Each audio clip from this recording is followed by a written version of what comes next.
When I saw my husband flipping through the photo album on my desk, my breath caught, not out of fear that he would discover something forbidden, but because I had forgotten those pictures were even there. The ones I hadn't meant to leave out. The ones he was now staring at with furrowed brows and a growing stillness that made the air in the room feel electric. I crossed the room slowly, as if speed would somehow shatter what remained of my life, but his fingers kept turning the pages, stopping occasionally on certain images that meant something very different to me than to him. I could see the confusion start to fade, replaced by something colder, more cutting. He looked up, our eyes met, and I saw it, he had reached the photo. The one I had never intended anyone to see. The one where everything changed. My hands began to tremble, and I dug my fingernails into my palms to stop myself from reacting. He didn't speak. He didn't need to. The silence between us screamed everything. And just then, his phone buzzed on the table beside him. He glanced down, saw the name on the screen, and his expression didn't shift, it just locked into place. I felt a chill slide down my spine. He turned the album slowly back to the beginning, and for a moment, I thought maybe he was trying to understand, to connect the dots. But all I could think was, this is it. The moment where everything that's been buried rises to the surface. The moment I have to tell the truth. Or at least, my version of it. Because 3 months ago, I made a decision that would fracture everything. And before you judge me, let me tell you what really happened. But first, tell me in the comments where you're watching from, and answer this: have you ever hidden a truth so deep, even you started to forget it was there? There's a kind of silence that doesn't come from absence, but from saturation. Our home was full of that silence, thick, dense, almost suffocating. It wasn't angry. It wasn't hostile. It was the kind of quiet that comes from years of repetition, years of walking the same hallway without ever really looking at one another. We weren't unhappy, not in the way people expect unhappiness to look. We just weren't anything. Not anymore. I still cooked his dinner. He still mowed the lawn. We still asked each other how the day went, always at the same time, always with the same polite tone. But there was no urgency in our words. No weight. It was as if we were cohabitating inside a memory of what we used to be. And maybe I wouldn't have noticed it so sharply, if not for that one Sunday morning. The light came through the kitchen window at just the right angle, illuminating the dust motes in the air as I stood pouring coffee. I caught my reflection in the microwave door, my posture, my faded robe, the way my mouth hung just slightly open from sleep, and I didn't recognize myself. Not in a dramatic, cinematic way. Just in that dull, aching kind of way that whispers, this isn't you anymore. That same afternoon, he gave me a spa gift card for no reason. A kind gesture, yes. But it felt more like an obligation than a desire. He handed it to me the way someone hands off dry cleaning, a transaction, not a connection. I smiled, said thank you, tucked it in the drawer next to old takeout menus, and felt nothing. Later that week, my oldest friend invited me to lunch. She was radiant in a way I hadn't seen before, wearing bold lipstick, silver earrings that caught the sun, laughing too easily. When I asked her what had changed, she told me about a photo shoot she had done just for herself. Something clicked inside me. I laughed it off, of course, of me, posing for a camera? At my age? But the seed was planted. The next day, my son came to visit. He's a photographer now. Not professionally, not yet, but he's passionate about it. Always with his camera slung across his chest like it's an extension of himself. We were drinking tea on the porch, catching up, when he suddenly tilted his head and said, "You know, you'd be perfect for my next project." I nearly choked. Me? He nodded, eyes sincere. It's about women. Age, beauty, presence. Real presence. Not the filtered stuff. You're exactly what I'm trying to capture. I laughed again, deflecting, but there was a heat rising in my chest that I hadn't felt in years. Not flattery, something more primal. The idea that someone could look at me and see something worthy of being remembered.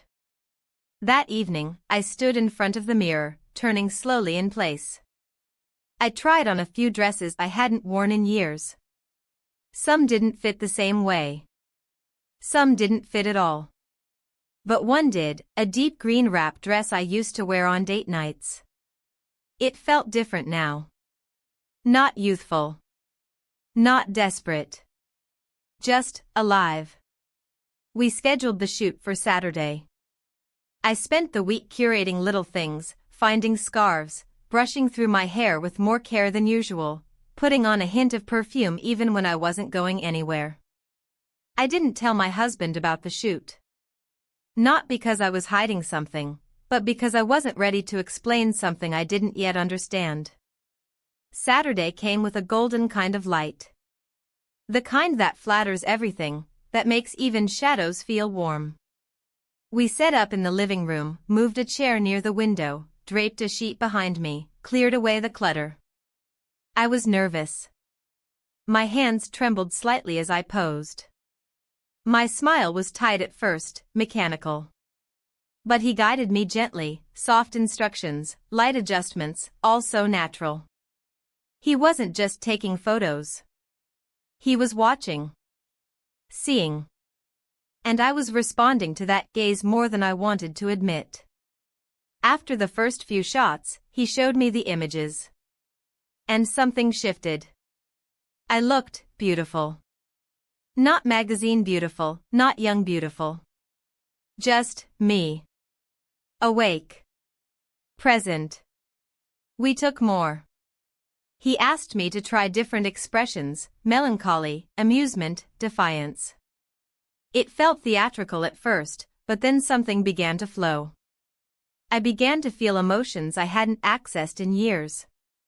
There was power in that. At one point, he moved closer to adjust my hair. His fingers brushed the back of my neck. I didn't move. Neither did he. The moment passed in silence, but left a spark behind. When we finished, I felt raw. Open. Like something dormant had stirred. He smiled genuinely and said, "You gave me something real today." And I knew he was right. But I also knew I had taken something too. Or at least, I had let something in. Something that wouldn't leave easily. That night, I sat in bed alone while my husband watched TV in the other room. I looked through the photos again. Not for vanity, but for truth. I was trying to figure out who I had become, and whether that woman could still belong in the life she was living. I didn't have an answer. Not yet. But I knew this, something had begun. And once it begins, pretending it hasn't is the most dangerous lie of all. The morning after the shoot felt different, though everything looked the same. The kitchen table still had a coffee ring from yesterday, and the fridge still buzzed with its low hum. But I moved through the house as if something had shifted under my feet. I was more aware of myself, of the way my robe brushed against my legs, of the sound of my own footsteps across the floor. As if the camera lens had opened something inside me, and now it refused to close. He sent me the first batch of photos in the afternoon. They came with no message, just the files, like a gift left on a doorstep without knocking. I clicked through them slowly, not rushing, letting each one settle. There was one where I was caught mid-laugh, eyes closed, head tilted back. Another, more serious, where I stared straight at the camera with my arms crossed gently over my stomach. And then, a third. That one made me pause. It wasn't provocative. Not in the way most would think. But it felt intimate. I was looking off to the side, one hand resting on my collarbone, my hair slightly messy. It looked like I had just exhaled after holding my breath for hours. It was too honest. Too vulnerable. It didn't feel like a photo of me, it felt like a photo of a feeling. I stared at that one for a long time. Later, as I folded laundry in the living room, my husband walked in and commented on the clean scent. I nodded, made some vague response. He noticed the neat stack of folded towels and smiled. "You're on a roll today." I smiled back, but it didn't reach my eyes. It struck me how little we really saw each other anymore. How easy it had become to exist in parallel lanes, intersecting only when necessary. That night, I stood in the doorway of our bedroom while he snored softly, unaware. I watched his chest rise and fall. Not with anger or resentment, just with the quiet ache of someone who feels more like a roommate than a partner. I thought about the shoot, about the way my son had said, "You gave me something real." And I wondered what it meant that I hadn't heard something like that from my husband in years. The next morning, my son asked if I wanted to do another shoot, something outdoors this time. "The light near the old bridge is perfect this time of year," he said. I hesitated. I knew I should decline. I knew this wasn't about the photos anymore. But I agreed. We left early, just after sunrise. The drive was quiet but not uncomfortable. He hummed along to a song on the radio while I watched the trees blur past. I felt oddly exposed, even though I was fully dressed. Maybe it was the anticipation. Maybe it was the memory of yesterday's gaze. When we arrived, he unloaded the camera gear and led me down a worn path toward the bridge. The air was crisp, the kind that clings to your skin and wakes up every nerve. I stood on the wooden planks while he adjusted the settings on his camera. "Just be natural," he said. I wanted to laugh, what does that even mean? But then I did it. I let my shoulders relax. I let my breath deepen. I let the morning sun hit my face without turning away. And he clicked the shutter again and again, capturing something that felt less like a pose and more like a confession. At one point, he stepped closer to adjust the strap of my dress. His fingers brushed against my shoulder, and I felt a jolt, not of desire, but of electricity. A pulse of something unspoken. I turned slightly, met his eyes, and for a second, neither of us moved. The world around us faded, the chirping birds, the creaking wood, even the wind through the trees. It was just the two of us in that moment, tangled in something neither of us could name. Then he stepped back. Cleared his throat. "That light's fading," he said quickly, pointing to the sky. I nodded, grateful for the interruption. On the way home, we didn't talk much. I looked out the window, trying to calm the rhythm of my thoughts. My palms still tingled where his hand had touched me. Not because of the touch itself, but because of what it suggested, what we had allowed to pass between us, even silently. When we returned, my husband was trimming the hedges. He waved at us with the clippers in one hand and sweat on his brow. I waved back, and for a moment, I felt like an actress playing the role of myself. Inside, I poured myself a glass of water and leaned against the counter. My son uploaded the new photos on his laptop. I could hear the whir of the fan and the familiar clack of keys. He called me over, said he wanted to show me something. We sat side by side as he clicked through the images. They were stunning. The colors rich, the composition balanced. But there was one photo, again, just one, that made me stop breathing. I was leaning against the railing, eyes closed, hand on my neck. The look on my face wasn't posed. It was real. It was the look of a woman who had just realized something profound. Something dangerous. He glanced at me, then away. "That one might be too personal," he said softly. I didn't answer. That night, I couldn't sleep. I wandered through the dark house barefoot, the cold tiles grounding me. I ended up in the living room, wrapped in a throw, staring at the photo on my phone. I zoomed in slowly, focusing on the curve of my jaw, the angle of my head, the way the wind had lifted a strand of hair. It wasn't vanity. It was hunger. Not for attention, but for recognition. I wanted to be seen again. Not as a wife, not as a mother, but as a woman. A full, complicated, feeling woman. The lines had started to blur. And I knew that pretending they weren't would only make them blur faster. I didn't know where this path led, but I was already on it. And no matter how much I told myself otherwise, part of me didn't want to turn back. The next morning started like most others, quiet, functional, predictable. I made coffee while the sky still carried the softness of dawn, moving through the kitchen like a figure in a rehearsal. My husband entered a few minutes later, murmured his usual morning, and sat down to scroll through news on his tablet. Our exchanges were brief but polite, like old colleagues sharing a cubicle. Familiarity, but not closeness. What lingered in me, though, was not routine. It was tension. Not fear, not guilt, but something far more ambiguous, a restless energy beneath my skin. I tried to shake it by focusing on the simplest of tasks, watering plants, folding towels, writing a grocery list. None of it helped. The memory of yesterday's shoot replayed in pieces. Not as a sequence, but as sensations, the wind against my arm, the weight of his gaze through the camera, that moment of silence when we looked at each other too long. I told myself it was just in my head. That I was assigning meaning where there was none. But that lie didn't hold very long.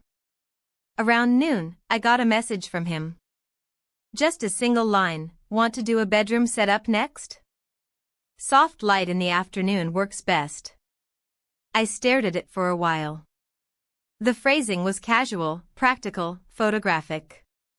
But something about the mention of that particular room, the private space I shared with my husband, unsettled me.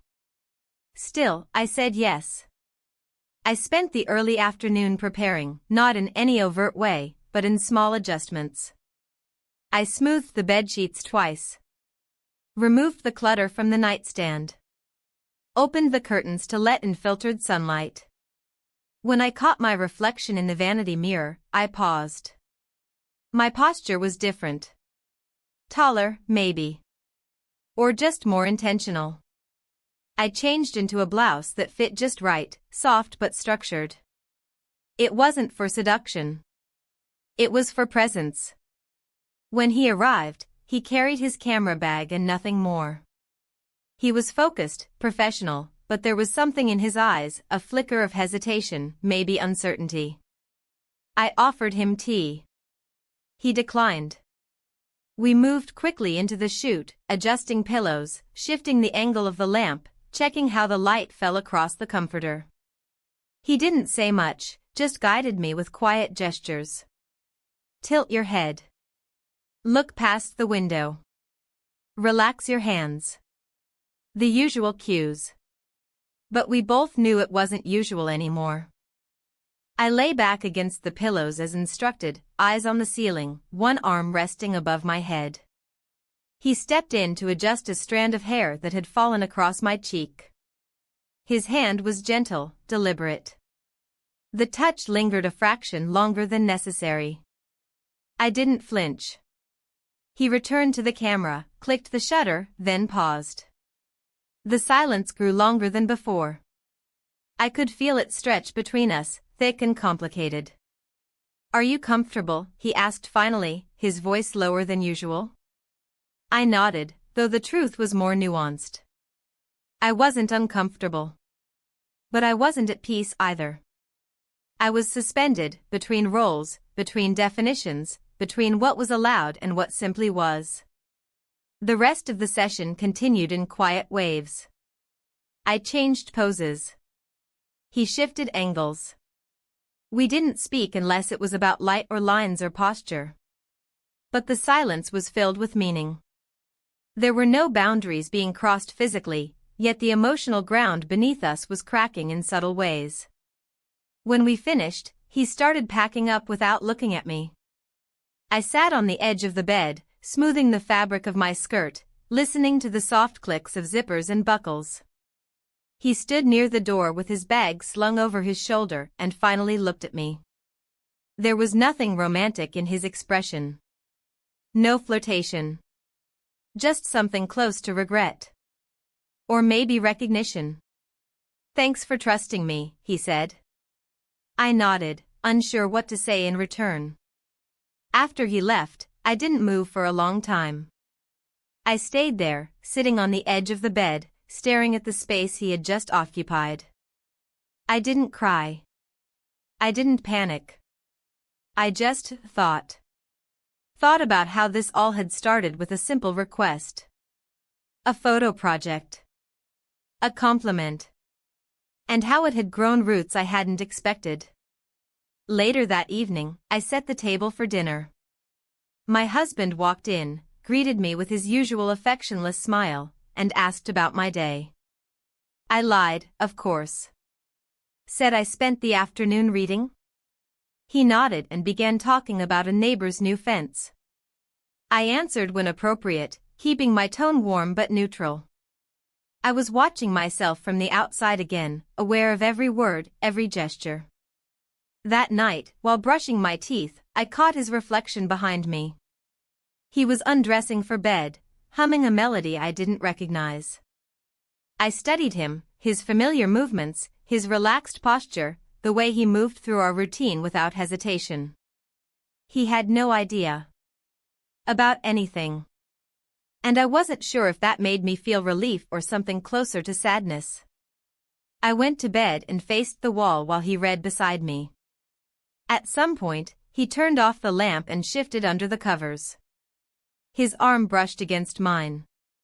He murmured good night, and I whispered it back. But I didn't sleep. Instead, I lay there thinking about the pictures. About what they captured. Not just images of me, but traces of something deeper, something that had been missing for years.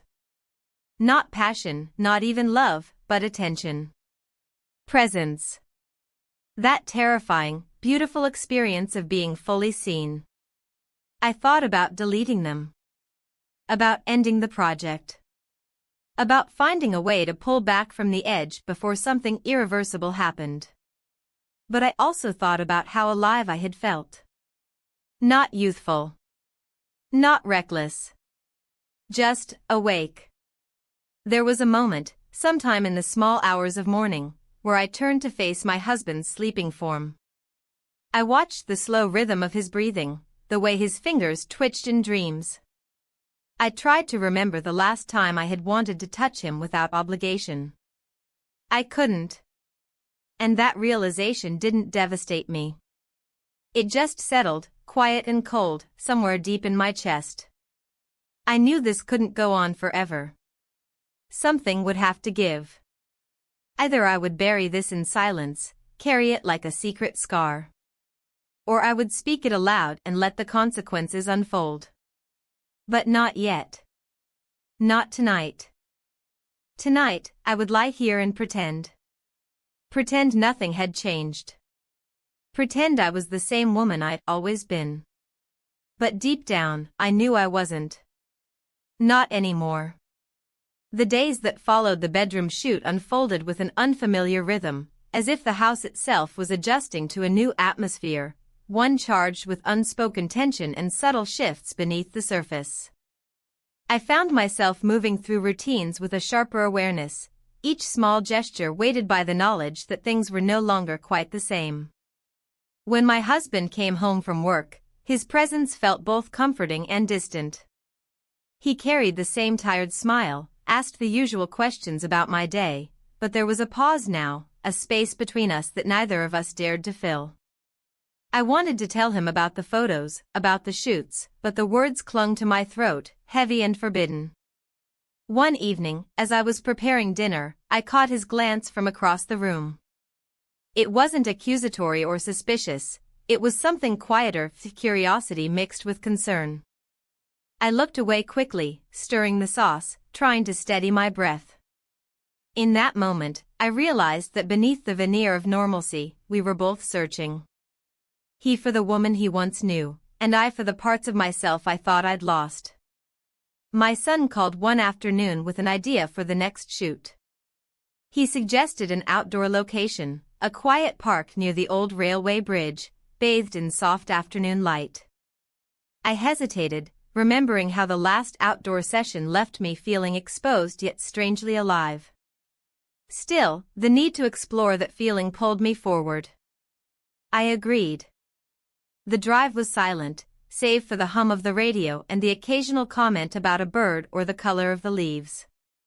I watched the world blur past the window, feeling both connected and apart. Arriving at the park, we set up near the weathered wooden bridge, where the light filtered through the trees in golden beams. As I stood barefoot on the aged planks, the air crisp against my skin, he adjusted the camera with practiced hands. I felt vulnerable but also strangely powerful. The lens didn't just capture my image, The next shoot came sooner than I expected. He called one morning, his voice calm and steady, asking if I had time that afternoon. I paused only for a moment before agreeing. I didn't ask where or what the plan was, I trusted he already knew, and somehow I didn't want to shape it with my input. I wanted to step into it, whatever it would be, like walking barefoot into an unfamiliar sea. We drove in silence, the kind of silence that has shape and texture. It wasn't heavy, but it wasn't light either. He turned down the music at one point and rolled the windows halfway down, letting in the soft rhythm of wind and distant bird calls. We arrived at a secluded park on the edge of town, one I hadn't visited in years. The bridge stood in the distance, weathered but strong, its wooden beams faded to a silvery gray. He walked ahead, camera bag slung over one shoulder, and I followed slowly, absorbing the stillness of the place. Fallen leaves crunched softly beneath my feet, and the filtered sunlight through the canopy gave everything a golden wash. It felt removed from time. Like a pocket between moments, untouched and waiting. When we reached the bridge, he didn't speak. He simply opened the bag and began preparing his equipment. I stood off to the side, my hands brushing over the railing, the wood warm from the afternoon sun. I didn't need instructions. I knew my role now, not to pose, but to feel. To exist in front of the lens without pretending. He lifted the camera and gave a subtle nod. That was my cue. I moved slowly, thoughtfully, allowing the environment to guide me. My hand on the railing, my gaze cast downward, then up toward the sky. I shifted my weight, turned slightly, let the breeze carry strands of my hair across my face. It didn't feel like performance anymore. It felt like exposure, not of skin, but of thought. Each click of the shutter seemed to strip away another layer of pretense. He stepped closer at one point to adjust the angle, his fingers grazing my shoulder briefly. The touch was light, practical, but it stayed with me long after he stepped back. I didn't react visibly. I held the moment in silence, unsure of what it stirred. After several minutes, he lowered the camera and gestured toward a nearby bench. "Let's take a short break," he said, his tone neutral. I sat, folding my hands in my lap, watching the trees sway gently. He joined me after a moment, resting the camera beside him. For a few beats, we said nothing. I could hear the breeze in the leaves, a dog barking in the far distance, the soft creak of the bridge. Then he asked, almost casually, how I felt. I said I felt quiet. He nodded, not pressing further. I appreciated that. There was something respectful in his restraint, something I hadn't quite named but had felt across every shoot. He never pushed. He never directed me toward emotion. He simply created a space where I could arrive at it myself. After the break, we resumed. This time near the base of the bridge, where the late sun slanted through the trees, catching the edges of the grass and casting long, amber shadows. I stood barefoot on a mossy patch, the coolness grounding me. He asked me to stand still for a few seconds longer than usual, letting the wind pass across the frame. I closed my eyes. Not for drama, but for rest. I felt the light on my face, the way the breeze traced the edge of my jaw, the steady rhythm of my own breath. In that moment, I imagined nothing. I simply existed. And when I opened my eyes, he was still there, camera in hand, expression unreadable. We finished just as the light began to dim. The sun dipped behind the treetops, and the golden wash turned to soft gray. He packed his equipment wordlessly, and we began the slow walk back to the car. On the drive home, the silence returned, but it had changed. It was fuller now, almost tender. I watched the shifting colors of the sky and thought about how strange it was to feel so much and say so little. Back home, my husband was in the backyard, trimming a few overgrown hedges. He waved casually when he saw the car pull up. I waved back, composing my expression into something neutral. Something wife-like. Inside, I washed my hands slowly, letting the water run over my wrists for longer than necessary. I looked at my reflection in the window above the sink, not searching for flaws or beauty, just looking. Trying to understand the person staring back. That night at dinner, we ate quietly. My husband talked about a colleague's retirement, a new policy at work, the neighbors' plans to repaint their house. I nodded, asked questions where needed. But my mind wandered. Not out of boredom, but from a sense of displacement. Like watching a play from backstage. Afterward, he settled into the couch with a sports channel, and I excused myself to the bedroom. I retrieved my phone and waited for the photos to arrive. He sent them around 9. No message, just the files. I opened them one by one. There was one that stopped me entirely. I was standing with my eyes closed, face tilted slightly upward, light grazing my cheek, hair lifted by the breeze. There was a softness to it, a truth. It looked like I was dreaming with my eyes open. Or maybe remembering something I hadn't thought about in years. I stared at that image for a long time. Then I closed the album, locked the phone, and sat in stillness. There were no decisions made that night. No confessions. Just the weight of what had been captured. Not scandal. Not betrayal. But something harder to define. Something that unsettled the foundation of everything familiar. Later, as I slid into bed beside my husband, he reached out in his sleep, resting a hand absently on my hip. It was a gesture of habit, of ownership, of comfort. I didn't pull away. But I also didn't fall asleep. Instead, I lay there with the image burned into my mind. Not just how I looked, but how I felt. And that, more than anything, was what frightened me most. The house felt unusually quiet the next day, though nothing had changed. The same clocks ticked on the walls, the same hum of the refrigerator carried through the kitchen. My husband left for work at his usual time, after his usual cup of coffee, with the usual half-hearted goodbye.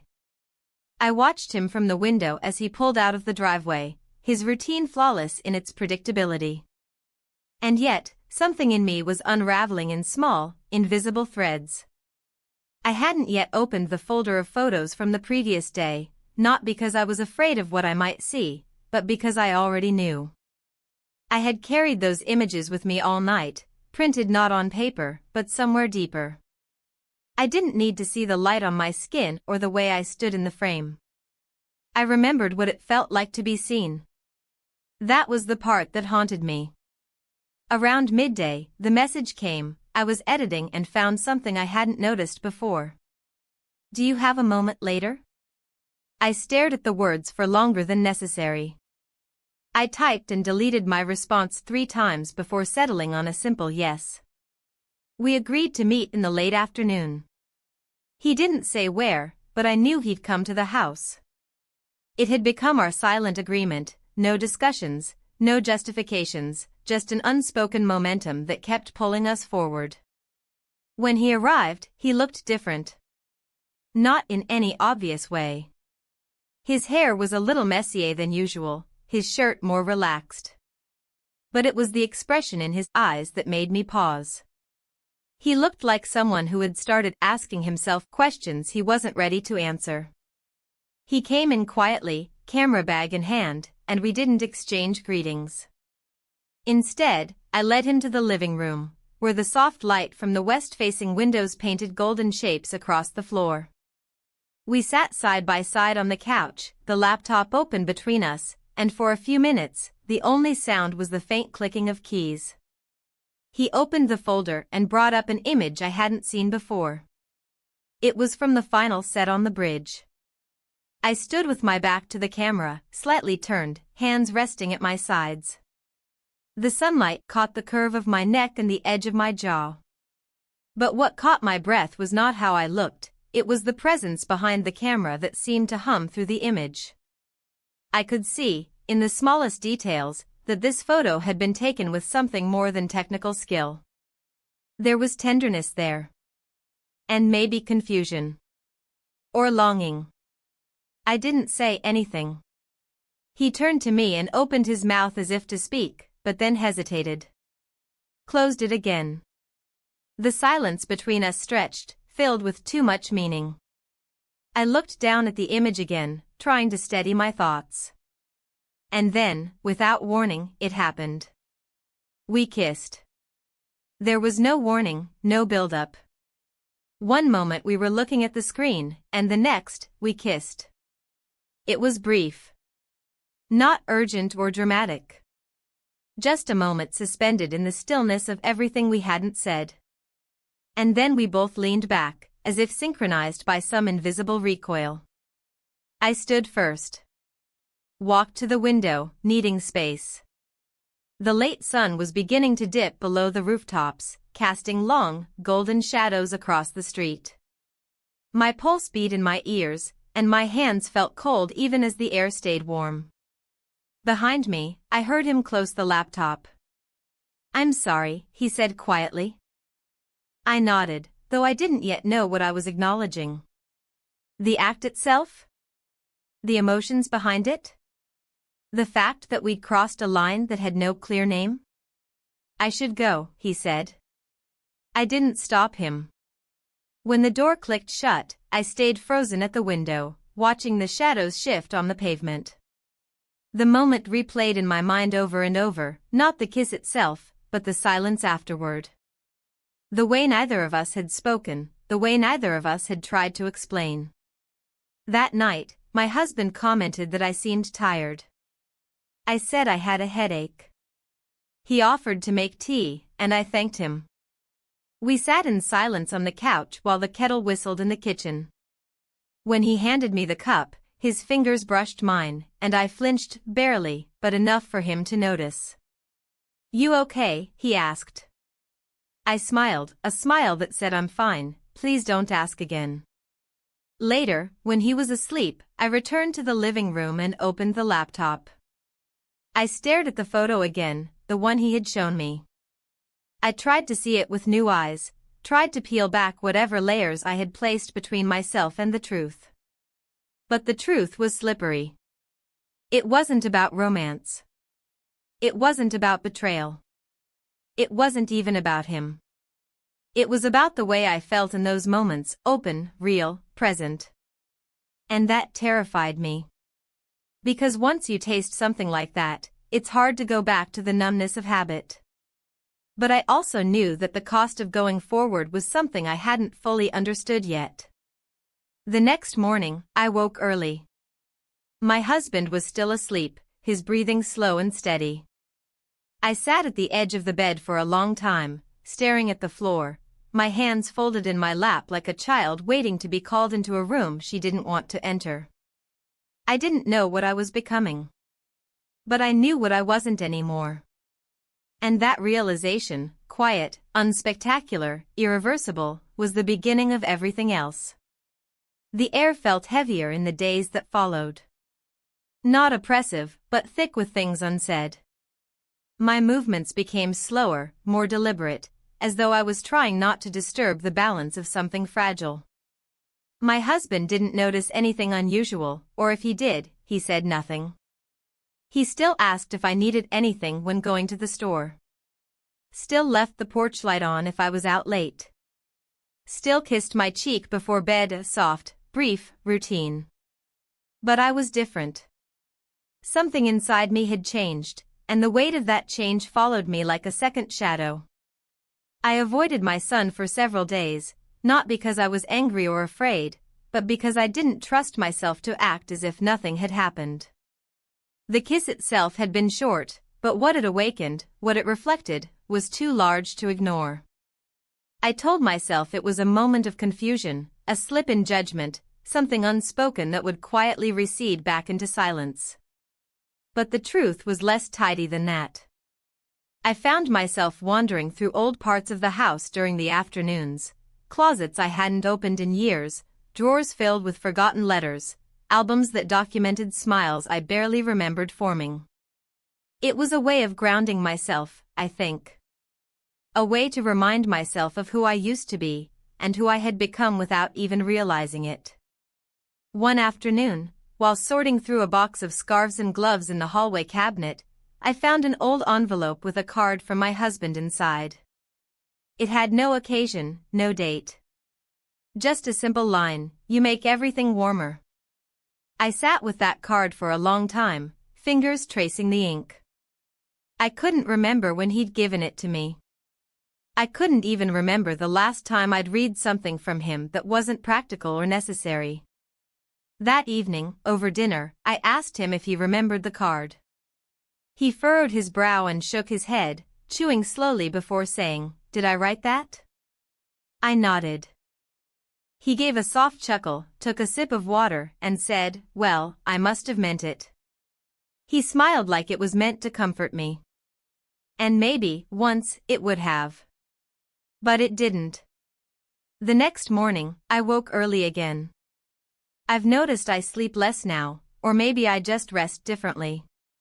My body lies still, but my mind doesn't settle. It loops through images, moments, unfinished thoughts. The photo from the bridge. His hand brushing my shoulder. The quiet ache in my chest that no longer goes away. Around mid-morning, I received a message from him. Just a question, would you like to meet? No camera. Just talk.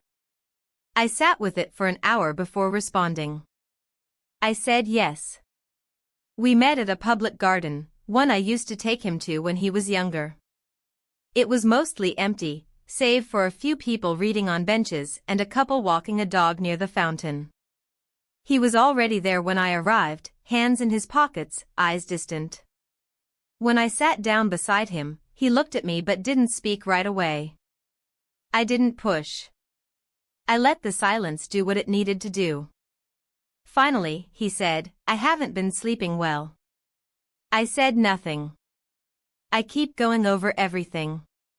The shoots. The way you looked at me. The kiss. I don't know what to do with it. I wanted to tell him I didn't either. That I wasn't asking for anything from him. That I hadn't planned any of this, hadn't wanted this complication. But I couldn't form the words. Instead, I said, "It's not your responsibility to make sense of what I'm feeling." He looked at me then, not surprised, but maybe relieved. "You shouldn't feel responsible for what I haven't said out loud," I added. He nodded slowly. "But I do." We sat in silence for a while longer, watching the light shift through the trees. I wondered how it had come to this, how two people who used to talk easily about everything now struggled to name even the simplest truths. Before we parted, he said, "If you want me to stop coming around, I will." I shook my head gently. "I don't want that." And that was it.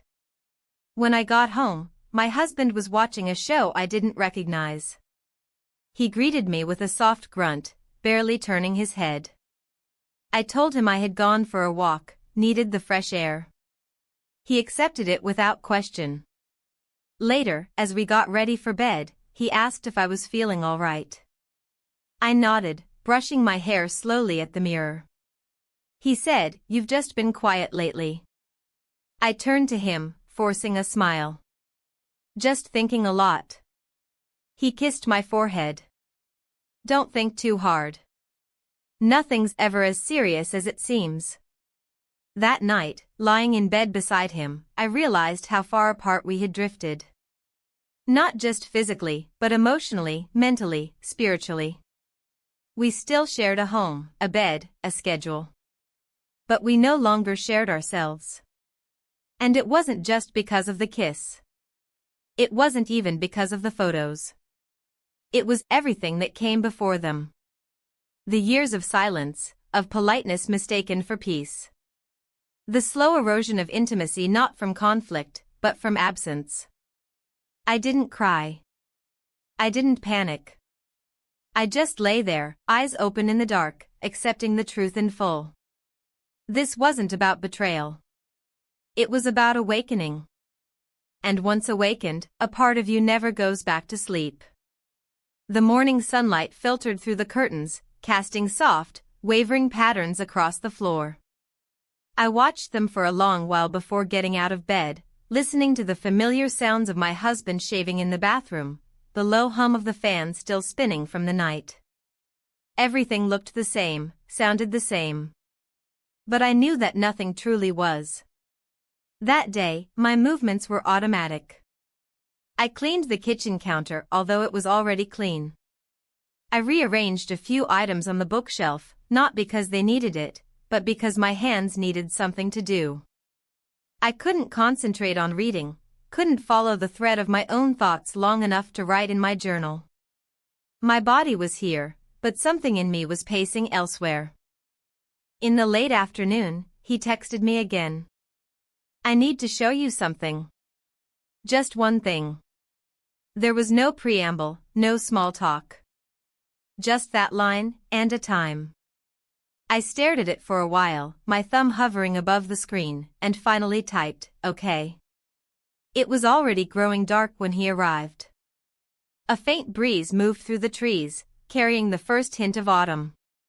He stepped inside without speaking, and I closed the door quietly behind him. We stood for a moment in the entryway, surrounded by stillness.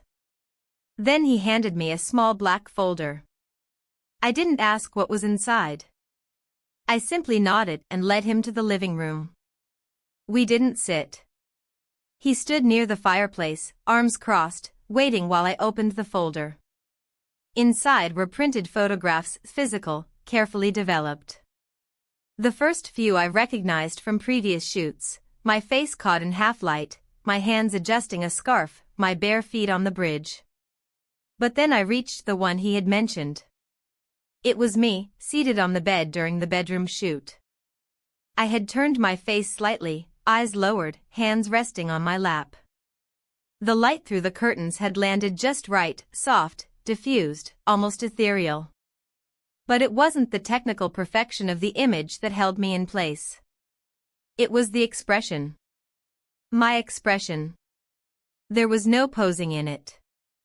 No performance. It was raw in a way I hadn't seen before. I looked like someone between moments, between thought and decision, between knowing and not wanting to know. There was a vulnerability in it that I hadn't been aware of. A kind of mourning. I traced the edge of the photo with my finger, not realizing my breath had slowed. He finally spoke. "That one." I almost deleted it. It felt too much. I didn't look up.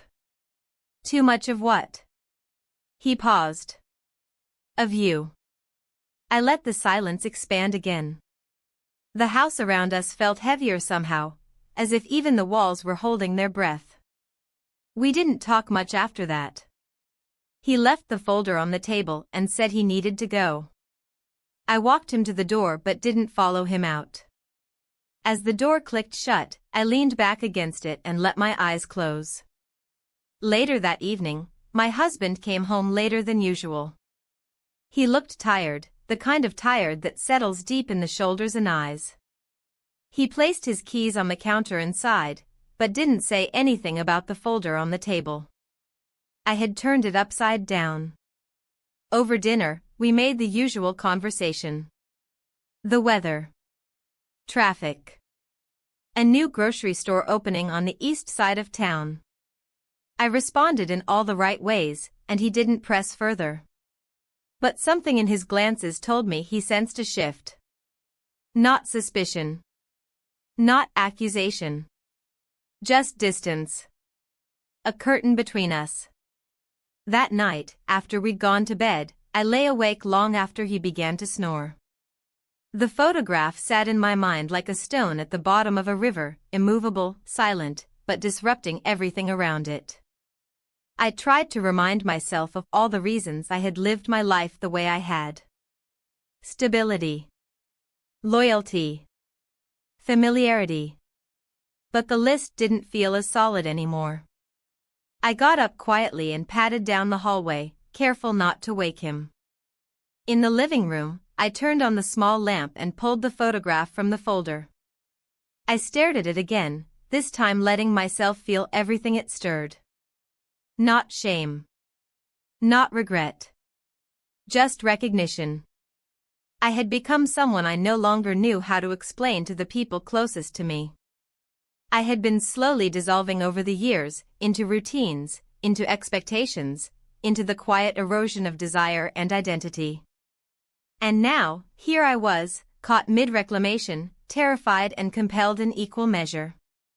I heard a noise and froze, heart racing.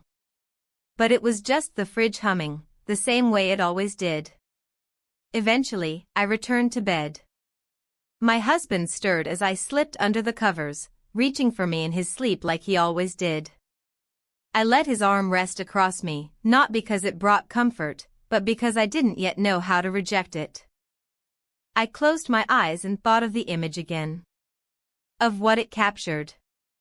Of what it had already changed. And of what still waited. It was a Thursday when everything began to shift, though no one would have guessed it from the outside. The sky was an ordinary blue, the sun filtered through the blinds in familiar patterns, and the neighborhood moved at its usual quiet pace. But something inside the house felt different, denser, like the pause between breaths when you're waiting for something you don't want to happen, but no will. I was folding laundry when my husband came home early. Not remarkably early, but enough to catch me off guard. I heard the car door shut, the low creak of the gate, and then his steps on the porch. I looked at the half-folded towel in my hands and quickly smoothed it, trying to appear immersed in something simple, something safe. He stepped inside with a curious look on his face. Not suspicion. Just observation. His eyes drifted to the dining table, where I had accidentally left the folder slightly out of place. My heart skipped, but he didn't mention it. Instead, he set his keys down and asked how my day had been. I answered automatically, some vague words about cleaning and making a grocery list. He nodded, opened the fridge, and pulled out a bottle of water. I watched his movements, how ordinary they were, how unchanged. And yet, I felt the walls bending around us. After dinner, he disappeared into the garage for a while, claiming he needed to look at something in the fuse box.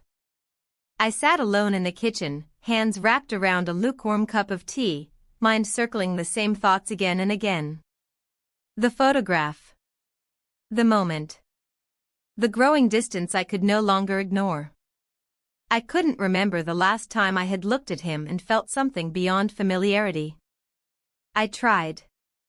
I really tried. I thought about the early years, the dinners, the road trips, the way he used to reach for my hand without thinking. But those memories felt like they belonged to someone else. Or maybe to a version of myself I no longer knew how to access. He came back inside with a smudge on his shirt and asked if the hallway light had been flickering. I said no. He nodded and disappeared down the hall. I stood and began clearing the dishes, hands moving on their own. My mind wasn't in the room. Later that night, I lay in bed wide awake. He was next to me, already asleep, the rhythmic sound of his breathing filling the space between us. I turned to face the ceiling and waited for the morning, unsure what else to do. The message came just after sunrise. "Are you free to meet?" That was all it said. But I understood what it meant. I told my husband I had errands to run, needed to pick up a few things for the house. He didn't ask questions. He rarely did anymore. We met in the park, the same place as before. He was already there when I arrived, sitting on a bench beneath the tall birch trees that had just started to shed their leaves. He stood as I approached, but neither of us spoke at first. We didn't need to. There was a stillness to him I hadn't seen before. A kind of resignation, or maybe clarity. I sat beside him, close enough to feel the warmth of his coat but not close enough to touch. "I didn't sleep," he said eventually. "Me neither." He reached into his bag and pulled out another envelope, this one thinner. Just a single print inside. He handed it to me carefully, like it might break. I opened it slowly and drew out the photograph. It was a black and white shot of me, seated on the edge of the bed, eyes closed, mouth slightly parted. The light fell across my face just so, outlining the curve of my cheekbone and the quiet tension in my shoulders. It was softer than the previous images. But heavier too. "This is the last one," he said. "I won't take more. I just needed you to have it." I didn't know what to say. The photo was beautiful. Honest. Painfully honest. We sat in silence for a long time after that. "I keep thinking," he said quietly, "that maybe this wasn't supposed to mean anything. That it was just something that happened. A misunderstanding. But it does mean something. Doesn't it?" I didn't answer. I didn't know how. Because it did mean something. But I couldn't define what. I couldn't fit it into any clean category. It wasn't about romance. It wasn't even about escape. It was about recognition. Reflection. The collision between who I had been and who I was trying to remember how to be. When we finally parted, he didn't hug me. Didn't even touch my arm. He just looked at me one last time and said, "Take care of yourself." I watched him walk away, a figure shrinking between the trees. When I returned home, the house was quiet. Too quiet. I wandered into the living room, sat on the couch, and held the photograph in my hands. I traced the edges, then slipped it into a drawer I hadn't opened in years. That night, as I lay beside my husband once again, I stared at the ceiling and felt something settle in me. Not closure. Not peace. But a kind of certainty. This part of the story was over. But what came next, I still didn't know. The days passed with the kind of quiet that doesn't feel like peace, but more like waiting. I moved through them methodically, completing each task like a line item on a checklist. Wake up. Make breakfast. Fold laundry. Pretend nothing happened.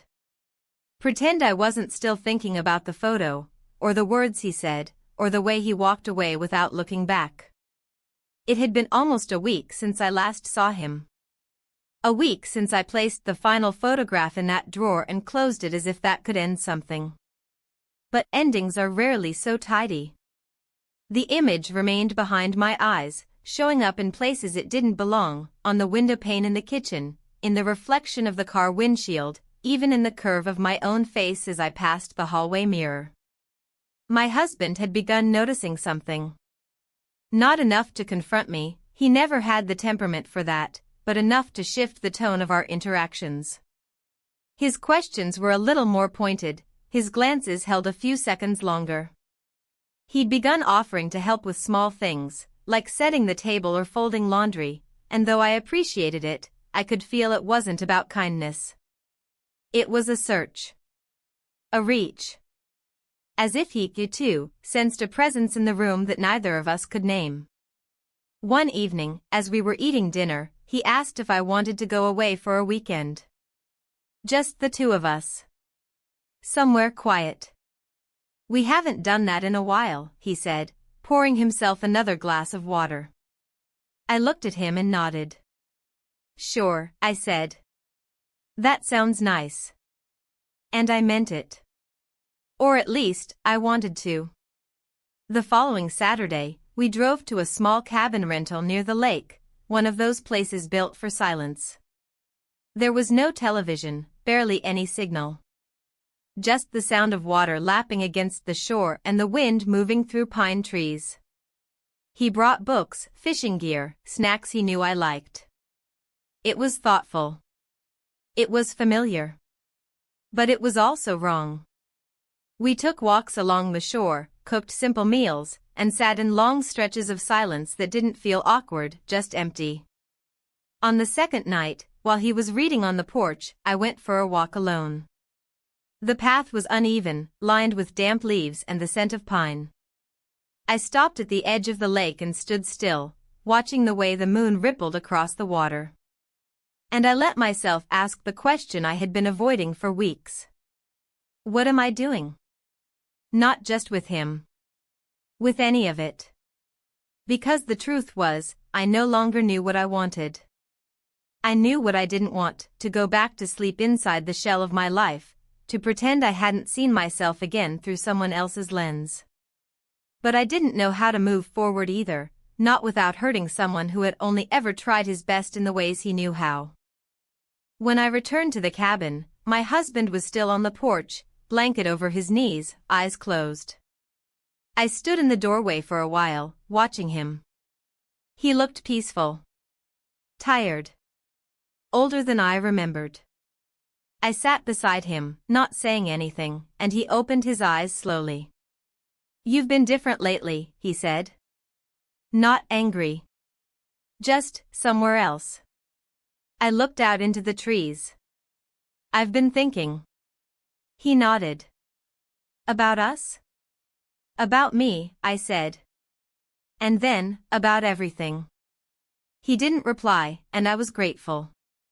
I didn't want reassurances. I didn't want to be told everything would go back to normal, because I wasn't sure I wanted it to. That night in bed, he reached for me. Not with desire, but with a need to anchor something. I let him. I let myself be close to him. I closed my eyes and focused on his breathing, on the weight of his arm draped over my waist. It wasn't passion. It wasn't absence either. It was memory. We returned home the next day. Nothing had changed, not outwardly, but there was a heaviness in the air. The kind that follows a storm you never quite see but feel in your bones. The next afternoon, while cleaning out a drawer in the hallway, I found a photo tucked inside one of my books. It wasn't one of the professional shots. It was a candid, taken years ago on a family vacation. I was sitting on a bench, sunglasses on, mid-laugh. My husband had taken it, and I could tell by the angle. There was love in it. Or at least, attention. I stared at it for a long time. Not for nostalgia. But for contrast. Later that evening, I cooked dinner while he worked on something in the garage. The radio played softly in the background, and I found myself humming without thinking. It didn't mean I was happy. But it meant I was present. After we ate, he went to bed early. I stayed behind, sitting in the dim light of the kitchen, turning a tea mug slowly between my hands. The drawer where I had hidden the final photo was only a few feet away. I didn't open it. Not yet. Instead, I sat with the silence. And I began to wonder, not what I was leaving behind, but what kind of woman I was becoming. The morning sunlight poured through the kitchen window, soft and steady, painting long rectangles across the tile floor. I stood at the counter with my hands wrapped around a warm mug, letting the silence stretch. There was no rush anymore. No urgency to begin the day, only a quiet acceptance of its presence. The house felt still, as if it, too, was holding its breath. My husband had already left for work. He'd kissed the side of my head like he always did, gentle and distracted, and I'd returned the gesture with a soft nod. Neither of us spoke more than a few words. It wasn't cold between us. It just wasn't anything. A space that once felt filled now felt carefully padded, like a room in a museum, preserved and undisturbed. I moved slowly through my morning tasks, pausing more often than usual. I rearranged a few books, wiped the counters even though they were clean, and opened a window to let the late spring air drift inside. It smelled like cut grass and something distant I couldn't name. Maybe it was just change. Eventually, I found myself back in the living room, standing in front of the drawer. The one with the photograph. I hadn't opened it since that evening. I'd kept telling myself I didn't need to look at it again, that I remembered every detail. But memory can be kind or cruel depending on the day, and today I needed clarity more than comfort. I pulled the drawer open slowly and lifted the photo from beneath a folded scarf. It was exactly as I remembered. My face caught in soft light, not smiling, not posing, just being. I studied it again, not for beauty or composition, but for truth. The woman in the photograph didn't look like she was trying to prove anything. She looked like someone who had stopped pretending. I placed it back down gently and closed the drawer. That same afternoon, I went for a walk through a quiet part of town where I used to take our son when he was little. The streets were lined with tall trees and modest homes, each with its own kind of rhythm, children's bikes on front lawns, laundry flapping lazily on clotheslines, garden beds in different stages of bloom. It was peaceful in a way that made me ache. I passed a small bookstore that hadn't changed in decades. The bell above the door rang softly as I stepped inside, and the scent of old paper wrapped around me like a memory. I wandered the aisles aimlessly, running my fingers along the spines without stopping long enough to read any titles. I didn't need a story today. I had enough of my own. An older woman behind the counter gave me a quiet smile, the kind that says take your time. I nodded, grateful, and left without buying anything. On the walk home, I thought about everything that had led to this point. The months of quiet unraveling. The photos. The choices that didn't always feel like choices. The realization that you can't go back to being who you were once you've been seen, truly seen, even for a moment. When I arrived home, the house was still. I made myself a sandwich, though I wasn't hungry, and left it untouched on the plate. Instead, I sat at the table with a pen and a blank sheet of paper in front of me. I wasn't sure what I meant to write, if anything, but something about the clean page felt like a necessary invitation. I started slowly, without structure. Just thoughts. Sentences without punctuation. Words that had lived in my chest for too long. I didn't write to explain or justify. I wrote to name things. To see them outside of myself. To make space for what came next, whatever that was. I didn't sign the page. I didn't fold it. I left it where it was and went to lie down for a while.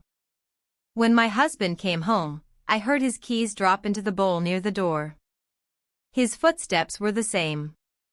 Measured. Tired. He called out a casual hello, and I answered from the bedroom. A few minutes passed before he appeared in the doorway, holding the paper. He didn't speak. Just looked at me. Not with anger. Not even with confusion. Just silence. I met his eyes and held them. I didn't flinch. I didn't apologize. He sat down slowly on the edge of the bed, still holding the paper, and let out a long, steady breath. I think I've known, he said finally. Not everything. But something. I nodded once. I had nothing to add. Everything I needed to say was already on the page. We sat there for a long time without speaking. The light in the room shifted. A breeze moved the curtain. And still we sat, suspended in a quiet that no longer felt like avoidance, but like acknowledgement. Eventually, he stood and walked to the door. Before he left the room, he said, "I need some time." I said, "I know." And then he was gone. I didn't cry. I didn't collapse. I just lay back on the bed and stared at the ceiling, letting the quiet settle over me like a blanket. In the following days, we coexisted gently. He didn't leave, but he moved differently. Slower. More careful. There were no fights. No outbursts. Just pauses. As if we were both relearning how to walk across the same floorboards without causing them to creak. One morning, I found the photo I had left in the drawer, gone. In its place was a note. Just a few words. "I don't know where we go from here. But I saw her too." That was all. I folded the note and placed it inside my journal. And then I stood at the window, watching the light as it changed on the trees. The world moved on, quiet and unchanged. But I wasn't the same. And I didn't want to be.